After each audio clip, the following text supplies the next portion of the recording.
Good morning, everybody. Glad to be back with you this Saturday morning. My name is Ed Samuel. I'm a career coach with a firm called Sam Nova. We're based in Kennett Square, PA, and serve clients in the greater Philadelphia area and across the U.S. I hope and pray that you and your family are safe in the midst of coming out of this pandemic. I continue to see good news emerging in terms of new job postings, people getting interviewed and hired, including my own clients. I've even had many of my clients make career pivots over the last 90 days, leaving their profession and doing something brand new. So in spite of COVID-19, our careers are moving forward, which is such a good, sign and thing to see. But I do encourage you not to give up. It's not easy. It's very competitive, but stay the course the best you can. This morning, we're going to continue with our Career Spotlight series. And I'm talking to people from all walks in this region and around the country where people have, making shifts in their careers and doing something that really resonates with them in all ways. And sometimes, this shift could even be an encore career, something additive, but something maybe even better than what they've had before, moving to, a better place, a different place. It's not only the end destination, but about their journey, maybe the twists and the turns, the stumbles, but the perseverance, the risk taking, giving back even, and so much more. So that's why, I've been doing the Career Spotlight series. So this morning we have Lois Hoffman joining us, who hails from the greater Wilmington, Delaware area. And Wilmington, Delaware is kind of near the border of Pennsylvania. So that's where Lois is from. Now, Lois is the owner of the Happy Self-Publisher, an award-winning author of 3 books, Write a Book, Grow Your Business, and the Self-Publishing Roadmap. Her online course, Adventures in Writing Nonfiction, challenges aspiring authors to imagine what it is possible and helps them realize their vision. She's a book and author coach, workshop facilitator, and brings the joy of authorship to those who want to be determined writers. And she offers a series of services to those authors. She also elicits countless smiles as a professional juggler, along with her husband, Michael. And they're also known as the Juggling Hoffmans. So we're going to learn about Lois and her transition, from juggling into becoming a book coach this morning. So Lois, welcome to the program. Hi, Ed. Thanks for having me. Well, I always love to start at the beginning. Can you tell us a little bit about, where you're from and, where did you go to school and why did you choose the major that you chose? Okay. Well, I grew up in New Jersey, Palmyra, New Jersey, which is right across the bridge from Philadelphia. And I traveled down I-95 and attended the University of Delaware. And in my junior year, I had to pick a major, so I picked economics because it made sense to me. I didn't know that that's exactly what I wanted to do, but I was determined to get my degree. But all the while I was there, I was working in food service and especially catering. And so I really loved the energy of food service and catering, and that's really where my passion took me. So I ended up working for a couple of small catering firms to start my career. Yeah. So out of school, instead of becoming, an economic, going into the world of economics, you went into catering. That must have been a bit of a surprise to your parents. But and how many? For sure. Yeah, for sure. Right. So how many years did you do catering? I think it was about 8 years or so. It really has the people. I love to be around the people, and I love the energy of you have to put on the show on time. So if it's a 12 o'clock lunch, you need to be ready at 12, and it's a whole collaborative effort. And so it was really energizing for a while until it got to be a lot. And I got pregnant, and then catering is a tough business when you have kids. Yeah, that's for sure. So you started to have a family, and then let's not just end it there. How many children do you have? I have 2 children, and they're one graduated with a master's degree in flute performance, and the other one is he's also a musician, but has a regular job, and he's down in Richmond. So, interesting. A couple of performers. Yeah. So now I understand. So 1992 rolls around, and you decide to kind of jump into the world of entertainment, although you were performing, I guess, as a caterer. But what happened in 1992 to make this shift to the world of entertainment? Well, it actually started a couple of years before, when I met a handsome juggler, and I wanted to impress him. So I went home and I taught myself to juggle. It took me, because this was the days before YouTube, and so I got 3 tennis balls, and I practiced every day for a month until I got it. And then I approached him and I said, "Look, I can juggle."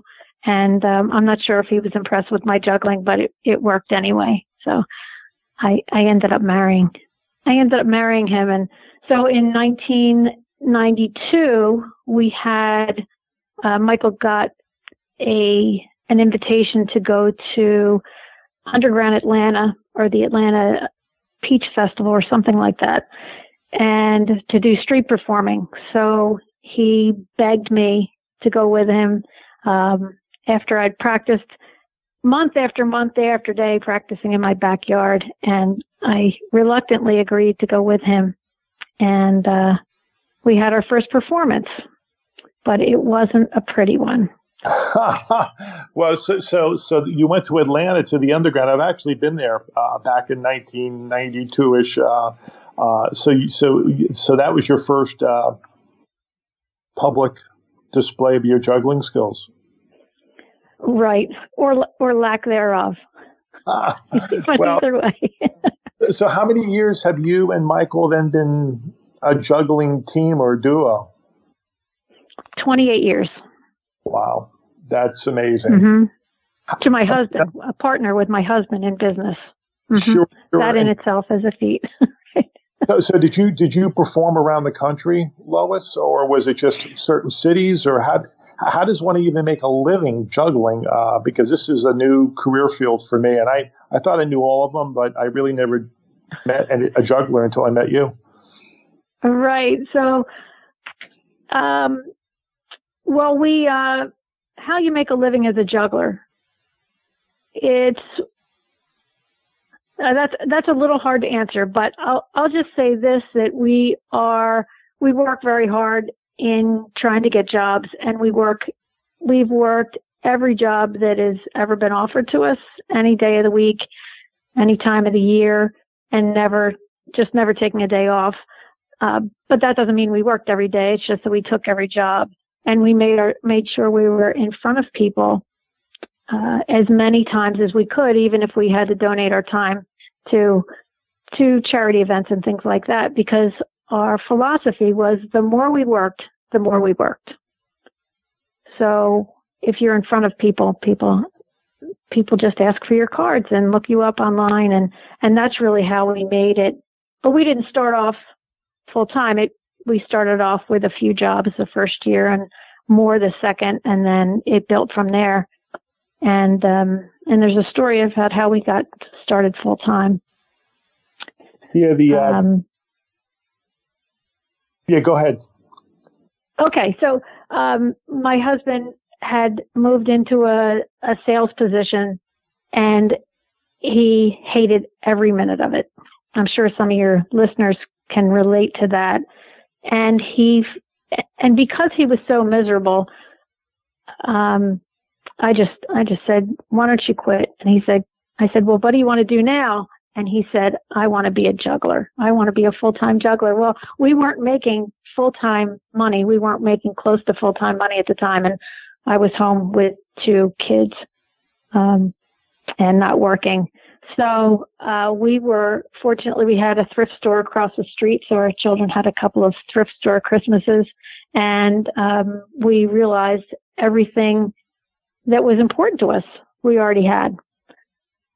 So we were able to live on what we had and work like heck to make sure we could make it work. And within a year, we built up enough and kept building from there. So it was really exciting and a great lesson for appreciating what you have too. Well, so it sounds like Michael, all on himself, in addition to you, but Michael certainly made a career pivot, right? Leaving sales to become a full-time juggler. Mm-hmm. If I had known maybe a little bit more of this story, I would have had Michael on the program with you, chatting. But that's fairly amazing. But did you travel around the country, or was it more regional? More regional, because we had young kids and then older kids. We wanted to be home every night. So, and that worked for us. It really worked that we got to perform in over 50 different kinds of venues and events, and just a lot of great laughter. So it's, we're mostly children's entertainers, family entertainers, and it's just the joy that I get in return just watching the kids laugh and smile is priceless. Yeah, it must be a different kind of energy level when those smiles are coming at you. It really is. But then something happened in your life. Something happened in that said, hey, is there something more to Lois Hoffman now than juggling? So tell us about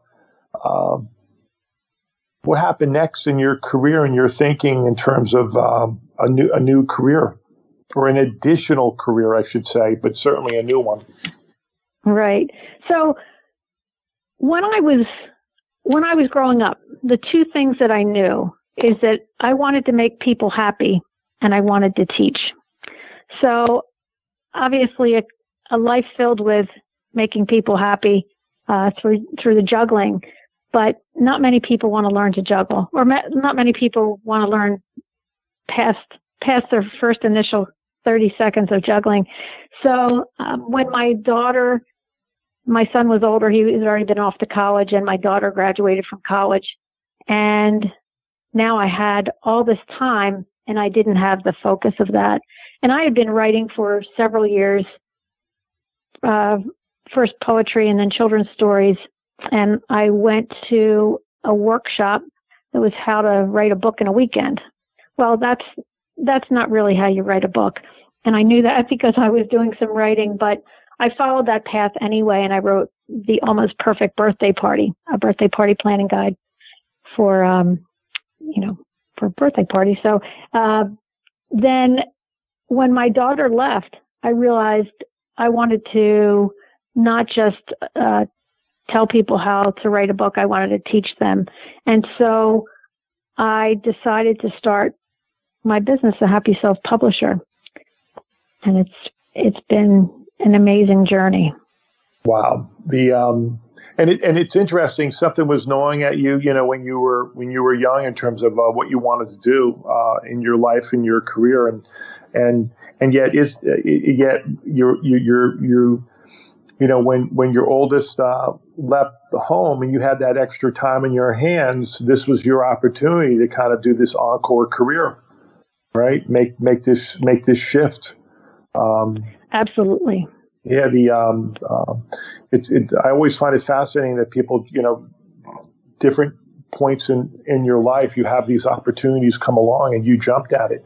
So tell me a little bit about, who are your hungry fish as a now that you're the happy self-publisher, what do your clients look like, and how do you even get clients? And are your clients around the U.S. or are they just local? Talk to us a little bit about that.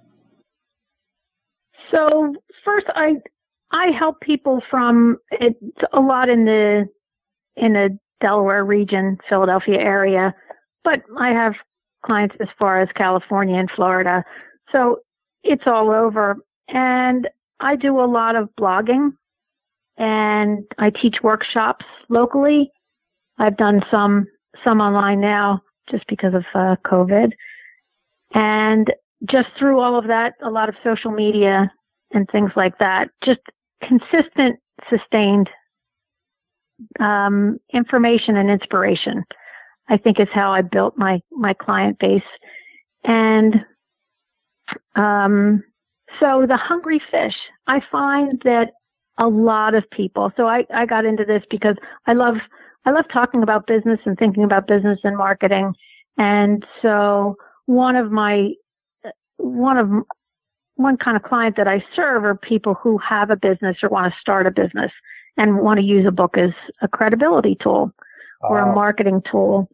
Okay. And so I also have a lot of people who, speaking of shifting, as second or third encore kind of things, is people who are just retiring, who find that they want to sum up their expertise or their knowledge or their life and share it with others as lessons learned. And then I do picture books and all kinds of things. Just the creativity that it's just amazing it's just amazing to see everybody and how they express themselves in different ways. Well, that's amazing. Now, when did I understand you? I mentioned earlier in the introduction, you're an author of 3 books. Mm-hmm. How long did it take you to publish your first one? I know you did one on the weekend, right, on birthdays, but the other 3, maybe. Well, actually, I didn't write that in a weekend. I just went to the workshop that said you could do that, and I knew better. I knew better. So it actually took me maybe 6 months to write it, and a good 3 months to learn how to publish it, or more, because there weren't at the time, there weren't as many resources. So I had to scour the internet for this and that. And so it did take a while, but as far as the birthday party book, I was an event planner and I was a performer, so I'd been to a lot of birthday parties. So it wasn't I already had all the information inside of me, so it was a little bit easier than the book on publishing, because really you want to make sure all the facts are right when you write a book about publishing, and that took me about 9 months, and then of course it takes a couple months to get everything together. Wow. One of the things that I get asked a question like, hey Ed, I'm thinking about writing a book, and I'm trying to find an author. I'm trying to find a publisher, who would work with me, and maybe I should self-publish, or maybe I should work with a publisher. Can you kind of give us the big difference between the two, and why someone would want to self-publish versus work with a publisher? Sure. And that's an excellent question, because people ask that to me all the time. And really, if I broke it down to a nutshell, it's about control. It's, if you're self-publishing, you get to decide what you're going to write, when you're going to write it, and how you're going to write it, and who you're going to distribute it to. The price, and somewhat you can control the royalties based on that, and how much money you can make, or how you distribute it. And with traditional publishers, there are upsides to that too, because then you're not putting out the money up front. The publisher, the traditional publisher, is taking the risk as opposed to you taking the risk. But they decide if you're worthy of publishing, and it's 2 years out and things like that. So there are a lot more details to it all, but that's the main thing. Gotcha. Now, do you when people self-publish with you, do you align yourself with certain local printers, or do you go the Amazon route, or you do both? How do you align yourself with people to do the actual printing? Right. So I act on behalf. My model for doing this is I act on behalf of the author. So it's the author's work. It's under the author's name. They control the copyright and all the rights to it. So I work through Kindle Direct Publishing or Ingram Spark, sometimes Barnes and Noble or other ebook distributors. But it's print on demand so that people can buy as many books or as few books as they'd like, and they can get that at wholesale. Wow. Okay. If somebody is thinking about publishing a book, and they just have ideas in their head, is that a person that could call you because they're thinking about publishing a book? Do you start that early on, or is that a call that you would take? Sure. So I talk to people at different phases of their writing journey, and some people are in the idea phase, and often when they're on the idea phase, I do book coaching, or I also have an online course. And really, both of them take you from idea and maybe even pre-idea, because you kind of have a topic, but you work through how you're going to present the information. I work with nonfiction writers and children's writers, picture book writers for that kind of thing. I generally don't work with fiction authors to teach them how to do it, but I work with people from idea phase through the publishing and even the marketing phase. But some people come to me with a ready to go manuscript, and then I just publish that. Mm-hmm. Yeah, gotcha. I bet you over the years now, I bet you for 30 years, I've heard people say to me, "Oh, yeah, I wrote I'm halfway done with my book. I'm halfway done with my book." What's the big challenge with people who are halfway done with their books and they don't finish? What's your words of wisdom to those folks?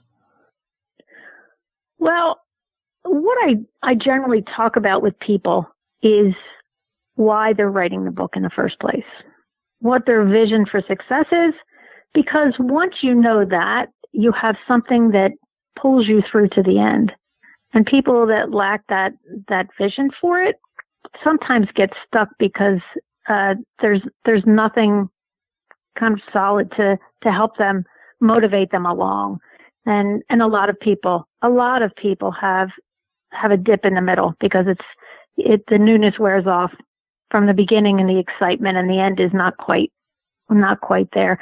And that's why I have plenty of clients because of that, because people need help getting through that, and just making sure that they have somebody that says, this is good, you should keep going. And that's really one of the keys. Wow. So Lois, now you still do a little bit of juggling, but I could imagine the COVID-19 thing is really impacted the juggling part, and you're like probably full-time book coach right at the moment. I am, and it's such a blessing to be able to have this wonderful career to back everything up. I mean, I've been moving in the direction of only doing publishing and coaching. My husband loves juggling, and frankly, I do too. I love the smiles. I love being able to bring that joy to people, even if it's momentary. But I am moving out of that. There aren't many women who juggle, and there's not many women who juggle that are not in their 20s. So I'm looking to really help people in a long-term meaningful way, and I think that's what I can do with publishing. Well, what's the best way for people to reach you, Lois, if they're interested to learn more about your workshop, or how do they reach you and contact you? I'm at happyselfpublisher.com, And you can also find me on Facebook at facebook.com/happyselfpublisher. I'm also on Twitter and LinkedIn. And you can find me anywhere. And I would love to have people reach out and join me on Facebook. Wonderful. Well, Lois, I can't thank you enough for joining us this morning. It's rare that I have somebody who's, economic major, who became a caterer, who then shifted to juggling with her husband, who then shifted to a book coach, and still has some juggling work going on, but to affect the lives of so many. So thank you for sharing your journey with us. It's amazing. It's a bit of an amazing story, and hopefully we'll have you back again as you continue forward. Well, thanks so much for having me. It's been fun. Excellent. Well, hey, we're just about out of time. For those of you new to the program, I did publish my first book at the end of 2019 called Optimize Your Resume, Do's and Don'ts, the Sam Nova Way. It's available on Amazon by just typing in Optimize Your Resume. You can also get it at our website, which is www.samnovainc.com. That's SAMNOVAINC.com. And I've gotten hundreds and hundreds of positive comments about the book, and probably the one comment that resonates most is that it's straightforward, simple, step by step how to build a resume. Very practical. So, and for $20, it includes shipping.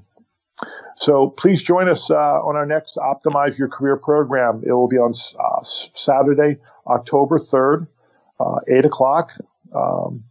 This is Ed Samuel, career coach with Sam Nova. Our website, again, is www.samnovainc.com. If you'd like to reach me with a question or comment, you can email me at esamuel, E-S-A-M-U-E-L, at samnovainc.com, or call our main number, which is 610-274-8214. So for now, make it a great weekend, and God bless.